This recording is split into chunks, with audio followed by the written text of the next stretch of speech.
भारताच्या ईव्ही दुनियेमध्ये मोठा धमाका. व्हिएतनामचा ईव्ही दिग्गज विनफास्टजी आपल्या तामिळनाडूत आता थेट 400 एकरचा मेगा इलेक्ट्रिक एसयूव्ही प्लांट सुरू झालाय तामिळनाडू तुतुकवाडी येथे. हा प्लांट आहे वर्ल्ड क्लास टेक्नॉलॉजीनी सज्ज.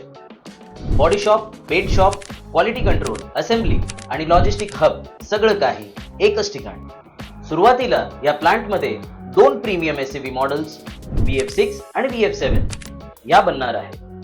पहिल्या टप्प्यात दरवर्षी 50,000 गाड्या आणि ती वाढून 1.5 लाख गाड्या होणार आहेत आणि 2030 पर्यंत टार्गेट आहे 1 मिलियन कार्स दरवर्षी. यामुळे 3,000हून जास्त थेट नोकऱ्या आणि हजारो अप्रत्यक्ष नोकऱ्या निर्माण होतील. म्हणूनच तामिळनाडू बनणार दक्षिण आशियाचा ईव्ही हब. विनफास्ट फक्त गाड्या नाही तर बॅटरी रिसायकलिंग, लोकल सप्लायर सोबत भागीदारी, टेक्नॉलॉजी ट्रान्सफर आणि स्किल डेव्हलपमेंट या सगळ्यामध्ये आघाडीवर आहे. मला वाटतं भारताच्या ग्रीन फ्युचरकडे हा एक टर्बोचार्ज पाऊल आहे. आणि हो, ईव्ही लॅट सुरू झाली आहे. तुम्ही तयार आहात ना?